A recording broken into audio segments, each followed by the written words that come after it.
Hi, Clutter Fairy fans. This is the Clutter Fairy Weekly for November 11th, 2025. I'm your co-host, Ed Gumnick, and I'm speaking with Gayle Goddard, certified professional organizer and owner of the Clutter Fairy in Houston, Texas. Hi, everybody. The Clutter Fairy Weekly is the webcast and podcast that digs deep into the clutter that piles up between you and the life that you want to be living. We explore the habits and behaviors that lead to clutter, and we suggest strategies to slow the accumulation, reduce the collection, and comfortably manage the stuff we decide to keep. If you're new to our Zoom meeting, we want to let you know that you can share your comments and questions via the chat, and I'll try to make sure Gayle addresses them before we move on to another topic. You can also use the raise hand feature if you'd like to ask a question or make a comment yourself via audio or video. And we are streaming the webcast live on Facebook, so you can share your questions and comments there, and I'll relay them to Gayle. We're going to start by talking about last week's Weekly Tittle, which was called Lessons to Keep. The assignment was to reflect on what you've learned from your decluttering journey as fuel to maintain your commitment to your ongoing projects. Let's hear from our participants in Zoom and on Facebook who searched for lessons from their past this week. Please let us know in the comments. YouTube viewer TrueMax33 shared a lesson from the past that informs her current life. TrueMax writes, "The last time I moved, back from a temporary relocation several years ago, I was aggravated by several boxes of stuff I had moved to and back more than once. That's when I decided I didn't just have stuff, the stuff had me. No matter how well it was organized and inventoried, that's where my decluttering journey started." So glad you caught that and made a shift of thought there. No point in moving things more than once if you don't ever need them. Moving boxes back and forth means that stuff is probably long past necessary in your life. And check out those boxes and the contents. You have no idea what was happening when those boxes were packed, so you don't actually know what's in there 100%. But after that, it's time to release those anchors. So many times I go in and part of clearing out the closet or clearing out the hall closet or working in the garage is finding the last 10 boxes that never got unpacked from the move when somebody moved into that house. And it's always a joke how many years have gone by since the boxes went out there and never got Right? opened, right? It's like, oh my gosh, how long have those been there? Oh, a decade. Okay, yeah, we probably should open those now and see what's in there. And it's always a surprise. People always think they know what's in there, and then it turns out there's something else in there they didn't realize. And they end up keeping 2% of the contents, and the rest of it goes out for donation, which is why I always find them, focus on them, and make sure we empty them because it's always a collection of things that have been there so long and you really can release them. And the thought that you have in your mind of what's actually in those boxes never 100% matches what you think it is. And sometimes it's complete like you think it's A and it's completely B. Or it's mostly A, but there's 25% of it that's B. And so there's always something in those boxes that have been left for so long that you can just release, and it's a good collection of things to recognize you've been holding on long enough, and it's time to let go. So good job on you. What was her name?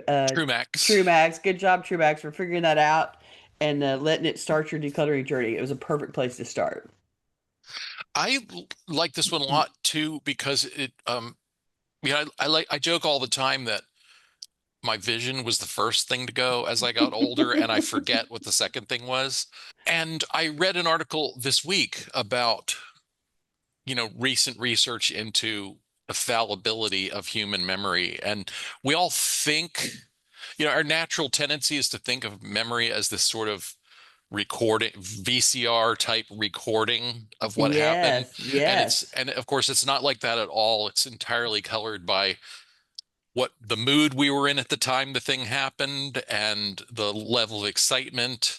How much Um, alcohol we had. right. What was how sad whether we'd spent that morning crying before we packed those boxes, whatever. Yeah, yeah, yeah. And so what we think is in those boxes, it's almost safe to say will not be what's in there at all. It's not gonna live up to the memory hype that you have in there. Yeah. Yeah, totally true. And they're boxes. You get them mixed up, right? You Right. think you are remembering a box, and that box may have existed at some point during the move, and you forgot that that's the box that you actually unpacked, and the one that you actually have is something completely different, and you've just switched them around in your head. And so there's no telling what's in there. And you don't want to be throwing out the original Social Security card or something, right? Like you want to make sure there's nothing hiding in there that got thrown at the last minute or got used to fill up space so that the box didn't get crushed or whatever. But I had a box at the move. I don't remember, I said this earlier, I'm sure, but at the last minute, I realized that there's this little closet that was in the old kitchen that we hadn't opened and packed. And so my friend came over and it was the day before the move or 2 days before the move or something. And she was like, "Oh my God, we missed packing this." And so she started packing it and she labeled the boxes something like Miss Unknown Closet or Miss Closet or something. It was, is there, like she didn't know what it was. And so she just sort of said, "Here, this is the black hole that we found at the last minute," was basically Yeah. how she labeled the box. And so when I opened it, I was like, well, I don't know what this is. I gotta, this label tells me nothing. I gotta figure that one out. You never know what you're gonna find in those boxes, especially at the It's tail end when everybody's scrambling to get finished and is hot and tired and miserable. Jacqueline gives a tittle report. She says, I gave away some outdoor flower pots that I no longer needed. Mm, And she went on to say, in a recent discussion, Ed mentioned the book GTD, Getting Things Done. yeah. I was curious about it, so I read it this week. Oh, While the book is not about decluttering, it can certainly be used to organize decluttering projects, and so far I'm finding it very helpful. I'd already been using lists for things like grocery shopping and managing chores and cleaning tasks, and this works very well for me. I decided to follow the book's advice and have started using lists for other to-do items as well. awesome. Great to hear. Yeah, I think that the piece of information that I use the most often out of that book is sorting tasks based on the location of execution. The context. Yeah, Hmm. so things that you have to do at the computer are on a to-do list for the computer. Things that you have to do as that are errands that you're going to go run out in the car, you're not going to be in the house, are on a list by themselves as, to do the errands. And things that you're going to do where you have to make phone calls are on a list to call so that you batch them based on how you're going to do them. When you're, out in the house running around, you're not going to be able to fold the laundry, for instance, at home. Right, And when you're right. at home, you're not going to be able to, purchase something that you need at the store. So concentrating those lists based on where you are means that you can focus on the items that you can accomplish where you are. And I thought that was I had never thought to do that with to-do lists before. And I thought that was a brilliant adaptation that he introduced that made those task lists so much more effective to me. For me, I think it was just the general theme of uh, your brain is for having ideas, not for storing them. Yes. Yes. Because our Yeah. brains are these, idea generating machines, and they crank out thousands a day, and some of them are worth keeping, and some of them are not. And so GTD is kind of a set of tools for Capture, capturing and deciding whether to keep all the things you think about. right? And and to be recognizing that your brain doesn't have the ability to set priorities in your like as you it doesn't remember things in a priority order. Right. Right? There's It no just correlation randomly between yes, yeah. how truly important something is and how much angst it will give you.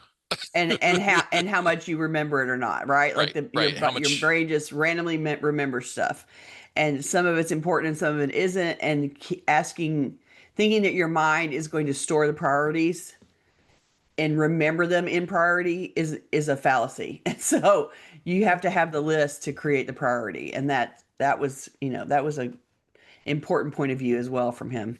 It's a time and task management, project management um, system that he's devised.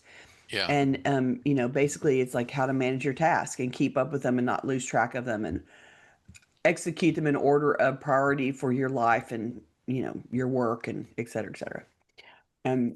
We've We obviously both enthusiastically recommend it. yeah, We we also actually both we took a train like we a took our day class. long training in it in where San Antonio, I Yeah, think. back in the day. Right? But it's That's been a been a little minute. while. Right, right. Okay, It was good. C says, past, I only kept items I loved, so there wasn't a constant need to change or update. I donated or gave out any unused items. Oh, That's M that's super mentioned helpful. on the unmarked boxes, M mentioned unmarked boxes swap identities at night. That's a great way to think of it. They're out there swapping identities. They're moving That seems around when you're not looking. that seems entirely plausible based on contents of boxes I've unpacked. Mhm. I think we should go on with the main topic. What do you think? Okay. It's easy to get swept up and carried away by the excitement of the holiday season, but as we prepare for this busy time of family, fun, and celebration, let's reflect on our feelings of gratitude and how they impact the way we accumulate, manage, and dispose of our stuff. Today, we're going to examine the role of gratitude in our decision making and in the work of decluttering and organizing. A big way that I support my clients along their journey to recover their spaces and find peace in their home is what I call me being a cheerleader. I do my best to offer a positive voice, to reflect supportive feedback, to reframe things in a language that feels encouraging. Most clients have a lifetime of negative messaging coming from themselves and from others about how they're failing at life because their spaces are out of control.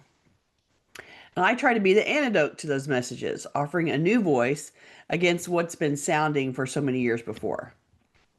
So many of those messages are negative and they're not really based in reality. And even so, we internalize those negative voices. We're all adding those, holding on to, believing those negative voices. And my job is to offer another message in a positive form so that you can internalize something encouraging instead. I say all that so you can understand why I wanted to talk about gratitude. This is positive messaging that you can do for yourself anytime. You can consciously choose to reframe something in a supportive way, and it can be just as true as anything negative that you've been holding on to before this. Make the choice to see it in an uplifting way and give yourself that break and that support. This time of year is when we culturally turn to gratitude.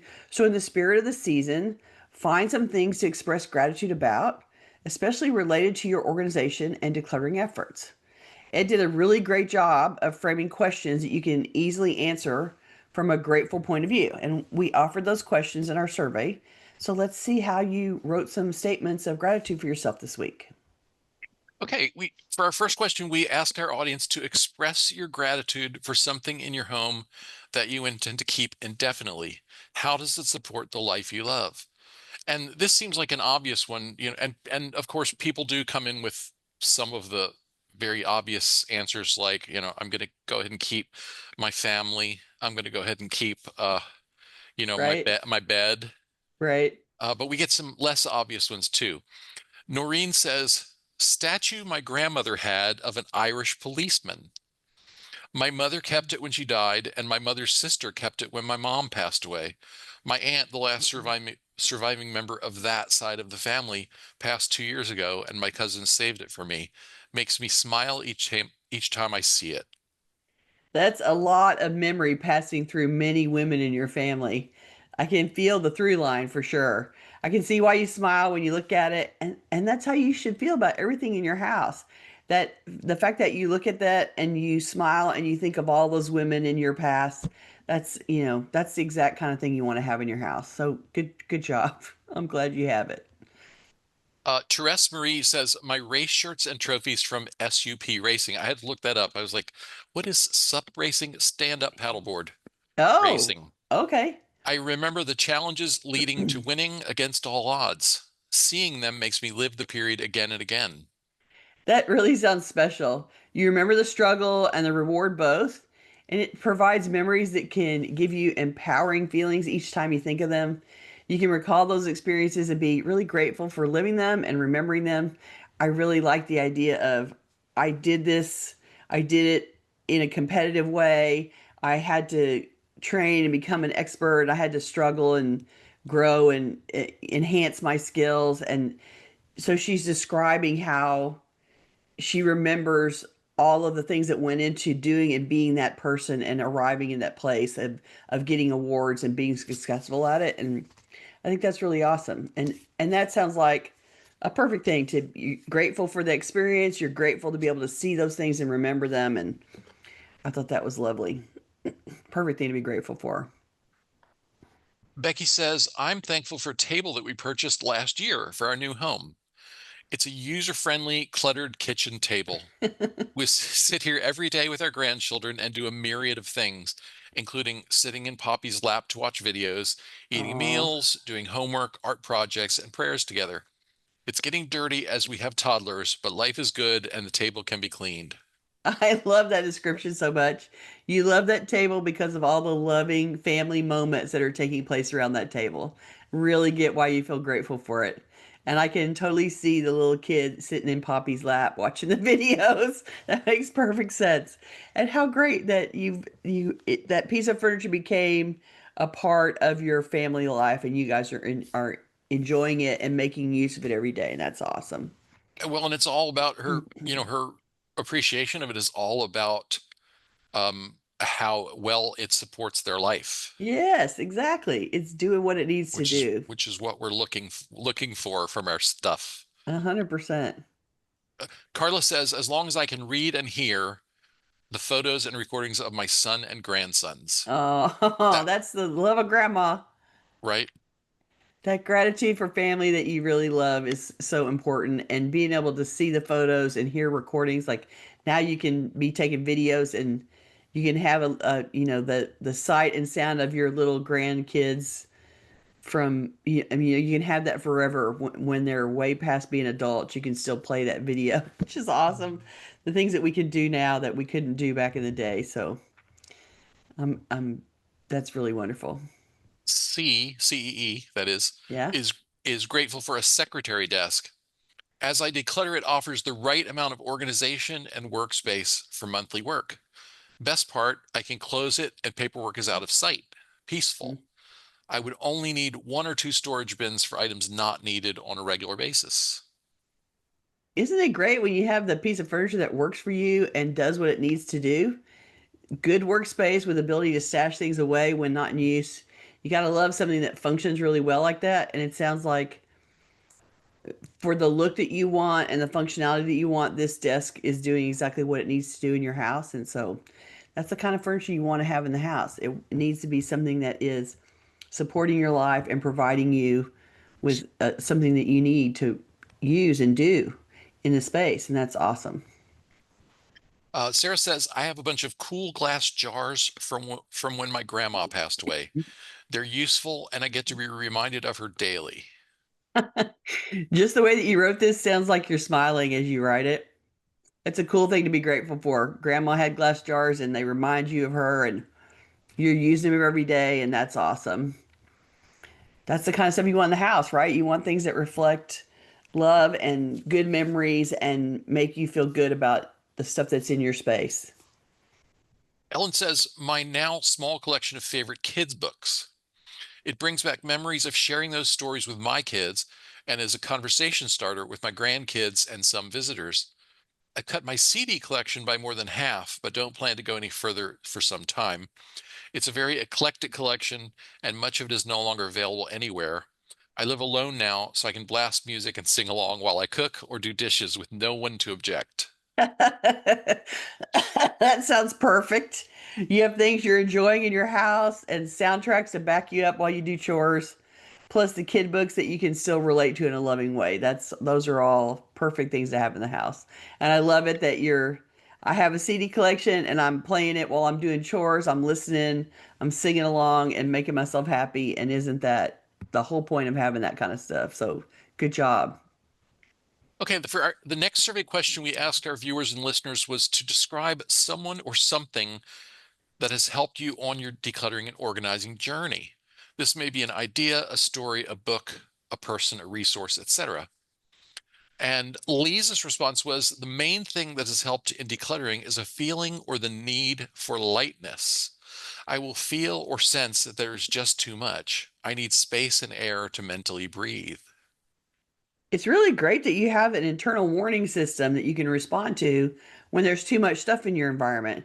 That's really helpful because it's telling you to take care of yourself. And if you're listening and noticing when you have that sense of there's too much here, this is going to be too overwhelming, we're reaching my threshold, then you can respond and you can make sure that you don't get to a place where it's super overwhelming or shutting you down. I think that's really awesome. I like this response too. I like Lisa's response because it reflects it's sort of an um the idea that animates her decluttering and organizing. You know, that she's committed to this feeling that is the goal, you know, Right? That that she this feels she comfortable. wants to feel a lightness in the space and Hmm. the space and air to mentally breathe. And notices it when it doesn't feel right. So Yeah. you're right, it is totally based on how it feels to her. And so doesn't matter what anybody else thinks, doesn't matter anybody else's perception, doesn't matter the reality of the stuff. If she doesn't feel good in her space, then she's responding to that change in feeling. And that's really about taking care of herself. It's wonderful.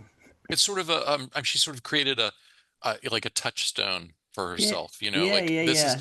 this is what I come back to is this feeling. Mm-hmm. Um, Barbara said next to the Clutter Fairy, Shannon Torrens, Torrens, decluttering suggestions on YouTube are very helpful. I especially enjoy seeing her help her mother declutter. I Go wasn't ahead. familiar with Shannon. Are you familiar? No, I wasn't. I had not run across her before. That's one of the reasons I wanted to include this question is we get uh, tips for Yeah, other other people. organizers and resources that we haven't run into before. And so that's kind Yeah, of cool. so Shannon Torrance apparently does Yeah. videos about helping her mother declutter. So I'm sure those are super helpful to watch. And then this is letter C, found a psychologist, Nina Lavon on YouTube. Nena, N-E-N-A, or Nena or Yeah, Nina yeah. Lavon, Lavonne on YouTube, who also has ADHD, and she has short videos on decluttering challenges. That has got to be super helpful. A therapist who's also dealing with ADHD, that's perfect. I'm sure she's very relatable. That'll help. That's help that really deserves gratitude. I'm sure that anybody who is trying to deal with ADHD, it's hard to describe, but they can listen to someone else who is also coming from that point of view and really make a difference. And actually, one of my clients yesterday just told me about an ADD show on Sirius XM. Um, it's a talk show, and God, I can't remember the name. She told me the name, and I can't remember it. Anyway, there's some show on Sirius XM, Okay. so radio in the car, and it's a couple of people who are talking about how they experience ADHD in the world and what it looks like and what it feels like to them. And she said that she felt heard for the first time. Like they were describing how ADHD was challenging for them and how it interrupted their lives. And she said, I felt like they were describing my life, and that for the first time, I knew that someone else understood how I was struggling. And I think that that is important for somebody that's got ADHD to hear from other people who are having the same experience you are, so that you understand that it really is not just you, right? Anyway, glad you Let found that resource. let me know if you come across that. If you can Yeah, yeah, remember the name, share it with me. I'm going to put show note in. I'll put in the show notes for today links to anyone we've mentioned that we hadn't mentioned here before. yeah. I should send her a note. Um, I want to share a comment from Therese Marie, who's with us on Facebook. She is the one who talked about keeping her uh, shirts and trophies, and she says, "I kept the stuff in two boxes and don't know where or how to display so it's not overwhelming." Oh, well, um, so I would select the best pieces of the stuff. Like you don't have to display all of it, but display a portion of it. And you might find a bookshelf. They also make freestanding shelves that you can hang directly on the wall, just to have a little display, or a cabinet if you think that if there's a lot of like stand-up trophies or things where you want to be able to, stand them up and look at them. And for t-shirts, they make some nice t-shirt frames specifically Mm-hmm. to sort of feature the artwork on the front of a race shirt or something like that. Yeah, yeah. So you can pick your favorite one, Yeah, unless you also like to wear it. right? Your favorite It, one that you don't wear. that you don't want to put on, right? Yeah, Yeah. exactly. And go about the business of getting that framed. I mean, that's something that you can take to a Michael's frame shop, and I'm sure they've framed other Oh yeah. clothing and t-shirts before. So you can, it'll cost you some money, but it'll create an art piece that's specific to you that you can hang on the wall and look at. And if you hang something on the wall and you also have a little display cabinet, or you have shelves on the wall where you put up some of the awards, maybe some of those shelves that you put on the wall, they're just a few inches deep. They might be 3 or 4 inches deep, and so they're just long narrow railing basically that you can stand things up on to look at. And so get one of your friends that's more decorative minded to come and help you, and you guys can sort of plan a location on the wall where that stuff gets placed, or you can find a bookcase where you can install some of it in front of some of the books so you can look at it. You just need a little bit of decorating help from one of your friends that feels comfortable with that. Let them come and help you. And like She, I said, you don't have to do it all. Tresemme added there are about 60 shirts. Yeah, we can't display 60 shirts. That's No, no. 100% true. Some of them may have to settle for storing and wearing till you wear them Right. out. With 60 shirts, you can actually uh, hire somebody to cut those up and make them into a quilt if you'd like. I mean, it's possible that the t-shirts can become a quilt topper, and they probably won't need 60 of them. So you would probably, you might need 20 or 25 of them to make the quilt topper. So you'd have to pick a portion of them to make into a blanket. But if you live somewhere where you have a quilt on the bed some part of the year because it's cold, might be worth it for you to be able to look at it. All these things are things that, we're all talking about things that cost you money to go make it happen. But if you do that a little bit over time, you can eventually get some things up that remind you of your time and allow you to look at them, and create a focal point in your house that has some things up on the wall for you to look at, or up on a shelf. Okay, a couple more resources that people are grateful for. Carla says, "I'm grateful to you, but I also like the space maker April." And I looked her up. That's April Scott Tandy. Are you familiar with her? April Scott Tandy. Not recognizing that She's one. her business is the space maker. Okay. And Okay. Carla says she shows how it really is when decluttering. Mm. Sarah says the Clutter Fairy. Thank you so much. Also Dana K. White and the Clutterbug podcast all work together to be supported from multiple angles. Really grateful right back for that. Thank you. Especially to be in such esteemed company as Miss Dana Kay. We're absolutely trying to support you on your journey, and so we appreciate that we're part of that team. Thank you. Selena says, Clutter Fairy podcasts when I have to clean my house and focus with Gail and Ed on my headphones. My She goes on to thank my mom, who's patiently storing my college books and dolls for sale or flipping. I'll Okay. pick something up from her in 2 weeks when I go to visit her. My sister when she lived with me and questioned my keep choices. My male cousin who has been accompanying me in my slow decluttering journey. His mom is a hoarder. It runs in the family. So we are like accountability buddies who share our small successes of decluttering. That's wonderful. That sounds like you have a whole team of support out there. That's really awesome. Some who are helping to store things, who challenge your decisions, who provide accountability. We're really happy to be part of your team, and it sounds like you've tapped all kinds of resources out there, and it's great that you have them.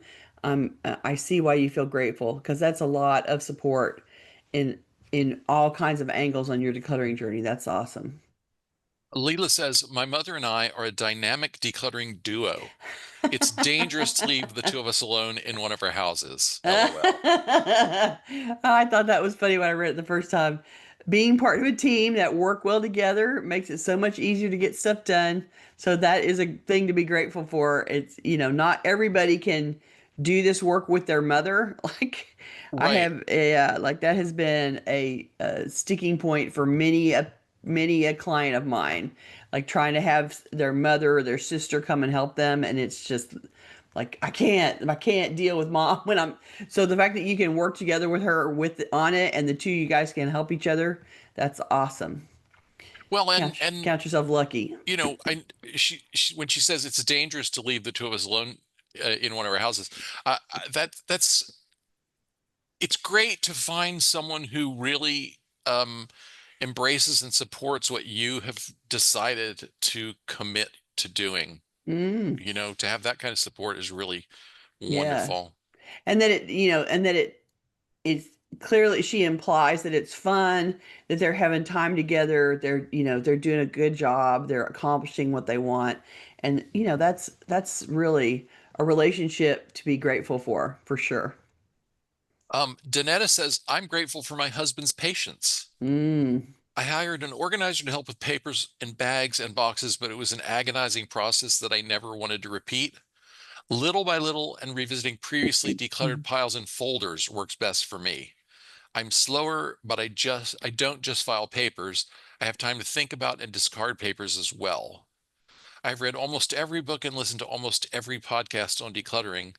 They were helpful, but perhaps the most helpful was just getting older and realizing that the time for some potential interests and hobbies had passed. Giving up multi-potentiality was hard for me, but I am a realist. Many of the listeners and viewers will envy your husband's Darn patience right. for Yes. sure. Like straight off the bat, they're going to be really envious that your husband is patient with you. That's wonderful. And I'm grateful for your shift in perspective that allows you to release some things that are no longer needed. Like that's important that you change your point of view and realize, okay, all these potentials I don't need to keep things against all these potentials anymore. I'm old enough to recognize that I'm not going to accomplish the millions of things that my brain, the ideas that my brain came up with and continues to come up with. And so filtering some out, releasing some, knowing more are going to come back. I think people think that they're going to give away all their potentials and then their brain's going to have nothing to think They'll about. have nothing to work with. Yeah, Yeah. and yeah, that's never going to happen. So don't worry about it. And good for you that you figured it out and you're doing it at a pace. I will say that I think when I work with paper with people, I can always go much faster than they can. And so it's my job to match their ability to process paper and data and slow down enough that I'm not making you feel run over by the paper train. Like, I think it's important to bite through paper at a pace that doesn't choke you. And so I'm sorry that it was a little bit overwhelming when you had organizer support. And I'm glad you figured out that you can do it yourself at a slower pace and be more comfortable with the movement there. And good job. Okay, let's see. Johanna says, the Clutter Fairy and the Clutter Fairy's little helper, Ed, of course. If you only knew that my little helper Ed is actually over 6 feet tall, he's not so little anymore.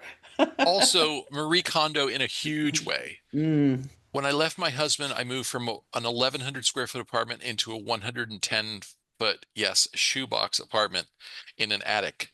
I had to Oh, get rid of 90% of my things, and the KonMari method helped me decide on what to keep. I could not have done this huge adjustment so painlessly without it. I especially love it because it applies to anyone in any life circumstances. thank you, Johanna. That's very lovely of you to mention us. And what a journey you've been on. I'm glad that those resources were really helpful to you in making such a big lifestyle change. Moving from 1,100 square feet to 110 square feet, basically down to 10% of your former life. That's a massive release and a massive adjustment. And so I'm glad that you found some resources that allowed you to do it and accomplish what you're trying to get done and be out into a new space. That's wonderful. Good job. Sandra says, my mom helped her uncle move out of the house he had shared for some 45 years with his wife, her beloved Oh, aunt, who had passed away too quickly due to cancer. mm. Because of disability combined with grief, my great uncle was unable to deal with all the contents of their house before moving to an assisted living facility. Just clearing out the basement with her sister to help took my mom 3 months. Oh man. That was a wake-up call for a lot of people in the family. We all learned a lot about not keeping everything. Yeah, you're describing a situation that many of us live through. Emptying a house that someone's lived in for decades really takes a troop movement to make it happen. It's a very physical job on top of how emotional it is. So much to work through and really to unwind. You need many man hours of time. So the larger the team, the faster it goes. It's not easy to unwind a full life that's lived in one place for many years. And you can't empty that out overnight. If you have a big enough team, you might be able to empty it out in a week or two. But the fact that it took 3 months to empty the basement just says to me for 45 years, they stuck things down in the basement and ignored it and never went through and released. And by the time his wife had passed away and he was of an age where he needed to empty the house, he didn't have the physical capacity to do it anymore. And the mom had to do it instead. So a hard lesson to learn. Glad it sounds like the whole family learned the lesson because they Yeah. must have participated in like that was just the basement. What about all the rest of the house? They had to come back and do all the rest of the house too. So somebody put in a bunch of time and they probably called in all the relatives at some Mhm. point for that, Right. right? Yeah. Okay. Becky says, I have a close friend who's willing to recognize what is just stuff and what might be truly important. She has no skin in the game and doesn't try to talk me into keeping things, which I have found is actually unusual. Mm. That objective point of view is really helpful when you're confronting things that make you feel sentimental or attached. If you need to declutter, you certainly need a partner who's not going to talk you into keeping things. That is the wrong partner to have if they're trying to talk you into keeping things. That person just needs to stop you from giving away things too fast out of grief. And instead, they need to be helping you evaluate whether you're likely to need this item in the future. Not out of sentimentality or against a lot of what ifs, but practical need versus what else you might already have and what might enhance your life versus what might burden it. That partner can be invaluable. And so the fact that you found someone who's able to come and do that for you, I see why you're super grateful for that. That's really, it's worth its weight in gold. Let Absolutely. me share a few comments before we move away from this question. Okay. Uh,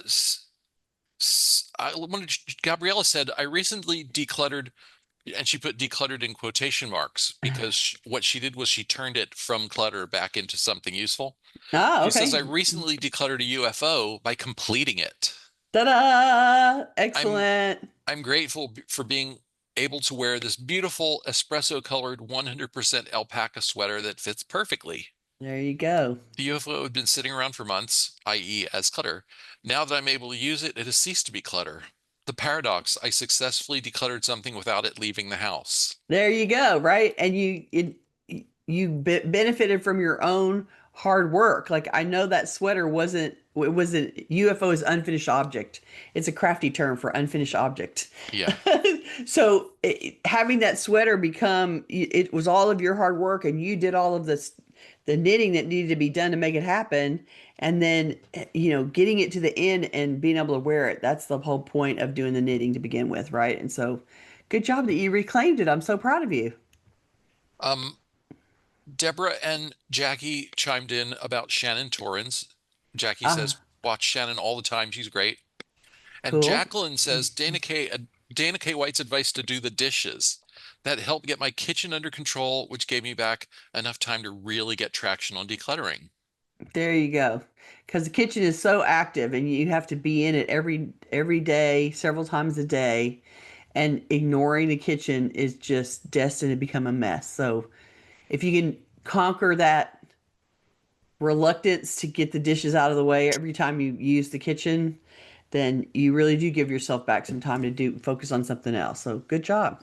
Okay, one more. Ginger says, the Fly Lady gave me a structured plan for cleaning and decluttering in 2013. Mm, Marie Kondo gave me a shift in perspective to decide what to keep versus deciding what to declutter.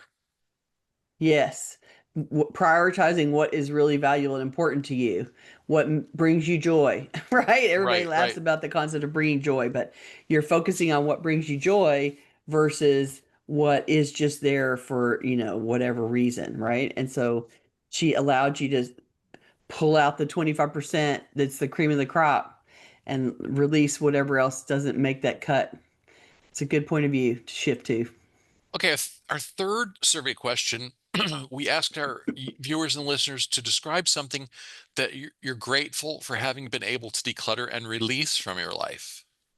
Mm, And I I like this particular perspective. I think it's good to think back on, reflect back on good decisions we've made. You know, hmm. the mag says during the decluttering moving process, I decluttered a lot of old high school things that I had kept. I decluttered all of my high school yearbooks and insignificant other papers which I did not want to move. What a relief to let that all go.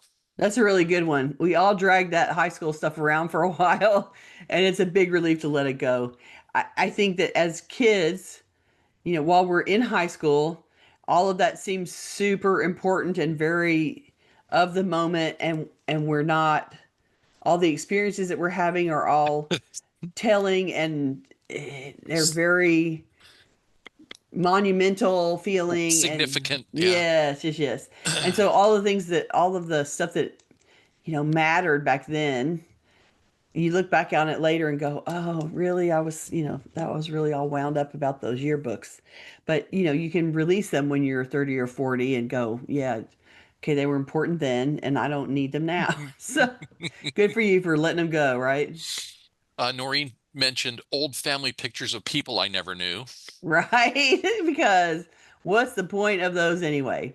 And if you don't know who they are and no one else in the family knows, the generations that are coming behind you sure won't know who they are. So, when you reach the point where no one can identify somebody in the photo, it's time to let that go, right? It's a good one to release and be happy about. Lee says, last year I donated our artificial Christmas tree, which was very difficult to release. Wonderful memories. Mm. I was grateful the manager at Goodwill was willing to listen to the tree's story to pass on to the next owner. That was very kind of them to listen.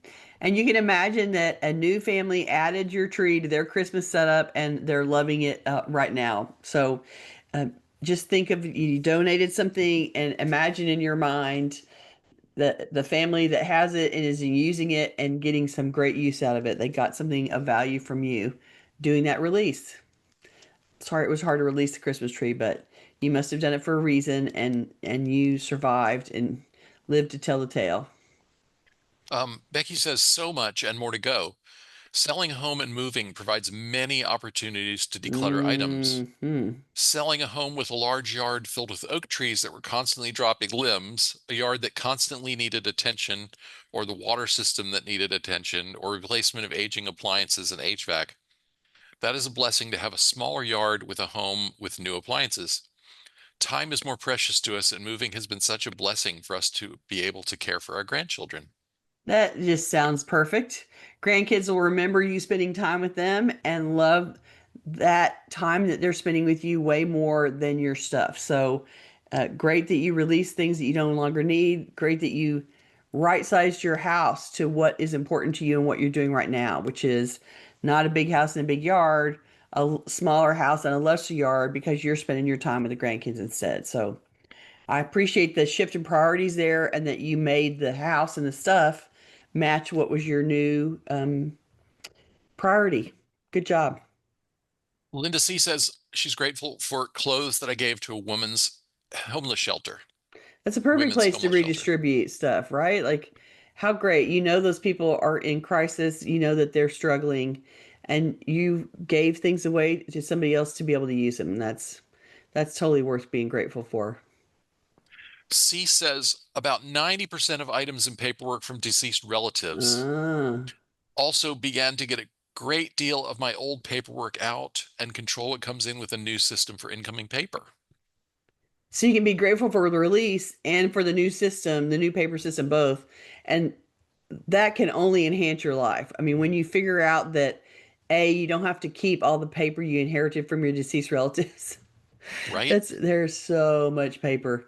And the estate that I did, not this past summer, but the summer before, where the person's house, she was the last living relative of several generations, and so we found papers from the 20s, from the 30s, from the like we found the collections of all the relatives saved up paperwork in the house somewhere, and we went through it for weeks and weeks and weeks. We were shuffling through that paper. And while I found a lot of really fun ephemera for artists, I did not find a Hmm. lot of stuff that was really important for anybody to keep at that point. So yeah, releasing that paper, and the deceased relatives had their life, and the paperwork that's left behind is really not as important as you think it is. So glad you filtered through it and figured out a way to manage your own paper so that the people coming behind you won't be throwing away a million piles of paper from their life. Will not get that legacy load. Good job. Leela says multiple SUV loads of items from a toxic narcissistic relative who lived with us for 2 decades and has since passed away. Ooh. I have entered a more peaceful chapter of my life now with a lot less stress and a lot less physical stuff. A low maintenance lifestyle is my goal. Nothing like removing things that have negative associations, toxic relative and extra stress out the door and out of your life. I think, thank goodness. I'm sorry that you lived with somebody who was so difficult for 2 decades. That's a long time and a lot of stress. So I think you're due for a less stressful life. And I'm glad that you've worked it out. And, a low maintenance lifestyle after struggling with somebody who was difficult. Good for you. I'm glad that you arrived there. And I'm glad that you're releasing things. Nothing about that person needs to be in the house making you feel bad or feel a reminder of their life if they were not kind to you when they were living. Good job. Release, release, release. You're welcome. Jacqueline says, once stuff is decluttered, I don't generally think about it anymore. Oh, that's good. That's a good thing. Yeah, Out the door, you don't think about it peace. anymore. Yeah, peace. Peace and calmness. And I think that, we think we're going to think about it. That's part of the reluctance to release it, is that Right. we think we're going to remember it all and be sad that it's gone. And the likelihood is the truth of the experience is you don't remember it all at even a fraction of what you give away, you don't remember. So no stress. Okay, Glad you did it, Leela. one more on this question. Suzanne says, I'm grateful for having been able to release a 24 volume cookbook collection that just wasn't right for me. Mm-hmm. It was a gift that a significant other thought I would love. I loved the generosity and the gesture, but I couldn't use it or love it even after 2 or 3 decades. It's great that your partner thought of you and tried to find the right gift. Sometimes they miss. After decades of honoring the gift, it's good that you were able to release something that was so dense. The fact that it was 24 volumes of a book that you weren't using so someone else could use it instead. And if it wasn't your thing, I think a couple of decades in the house was well and truly honoring the efforts they put into finding a gift for you, even though it didn't. It was a miss. And good thing to release and be grateful that it's gone now. Totally get that. Okay, for our final survey question, we asked our audience to identify something in your space for which you feel grateful, but which you'd consider releasing so that someone else can enjoy and appreciate it. Mm. The mag said, I have 2 old dolls that were from my grandmother. I'm considering letting them go so that someone else could appreciate them. I was grateful to receive them from her and have displayed them in my house, but now feel like they could go to a new home and be appreciated by someone else. Absolutely. You have lived with them and loved them, and now someone else can live and love with them also. It's not, you didn't rush them out of the house. You honored the gift that you got from your grandmother, and it's perfectly reasonable that you would pass them on to someone else to play with now. Go for it. Somebody else will love those dolls. Somebody will collect those dolls and be thrilled to find them. Kathy says, too many gift bags, too many totes with linens and cloth, too many clothing pieces. I look around and have plenty for my 70 plus years. Same as before. You've got plenty, you live with plenty, and you can release plenty and still be living well. So if you recognize the volume is too high, it's time to release right size the volume and release some of the excess down to what you feel comfortable living with now. Barbara says, I'm grateful for the cedar chest my grandma left me, but I'm happy to release it to my sister. Share it around the family. You've had your time with it. I think it's perfectly reasonable to send it off to your sister and, let her have it instead. Sarah says, I got a cool vintage lamp, but really don't have space for it. Ooh, and someone else will have the perfect place for it. It's time to put it in a resale shop and to let someone collect it that will actually love it.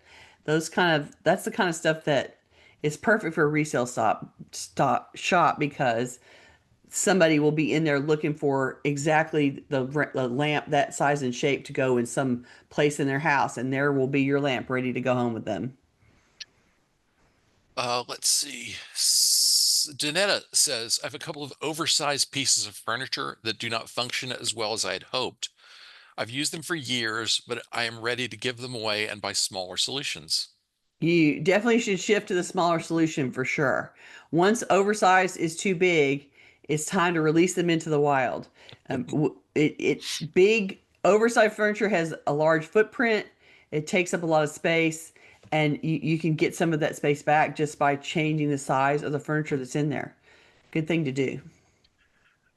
Over over large furniture is a particular struggle of mine. We bought these things to put in our to create closets in the little house we were renting before we lived here. We bought these Hmm. enormous things that filled the space almost floor to ceiling, and To make cabinetry, that were yeah they were big.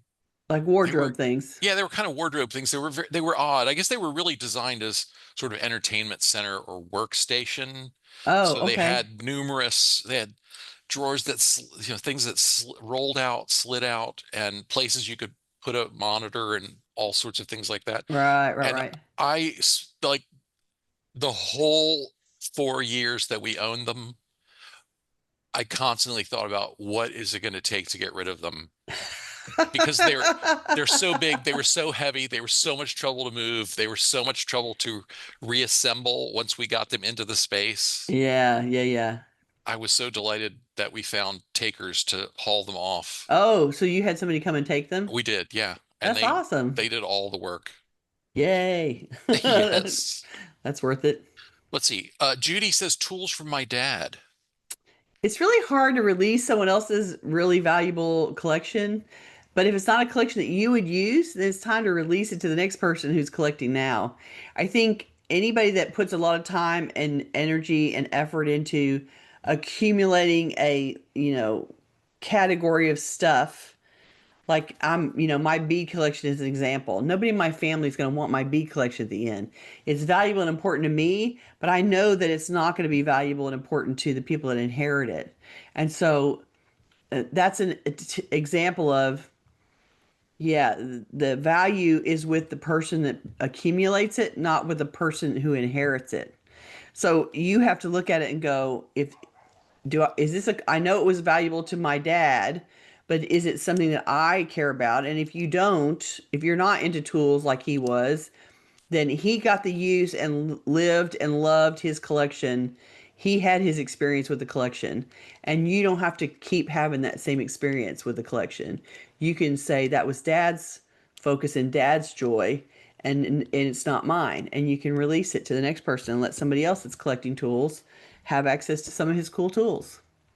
Well, and tools are all about the usefulness. And so Hmm. the idea of keeping tools as a sort of sentimental collection, if you're not a tool user, Yeah, if you're not into it. it you're doing you're honoring the original owner better by giving them to someone who will use them, Yeah, or exactly. donating them to someone who can use them.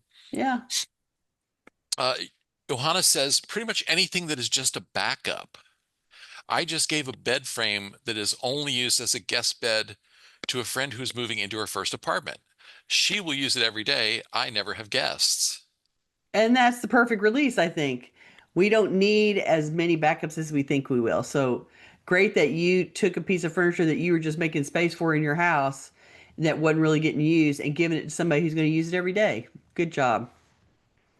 Ellen says my lawn chair that I haven't used in 3 years, my folding wagon that I haven't used in a year, my Right? microscope. Oh. It is a good quality, hasn't been used in years, but I don't want to see it abused. The lawn chair and wagon might come in handy on occasion, but I have no purpose for the microscope. So the microscope needs to go to a high school science teacher. Truly, the school budgets make it hard to get equipment like that. Someone in a high school or a college lab will appreciate and use that microscope every week. So you just need to find a local science teacher that can add it to their, teaching environment, and they'll be happy to have it. Okay, and Becky says my remaining DVD collection. I got rid of most, but kept some of my favorite movies. Interestingly, I haven't watched any of them in years. Maybe time to let go? It might be. You can totally let them go if you want to now. You can make a list of or photograph the titles so you know what was on your favorites list and then release the DVDs.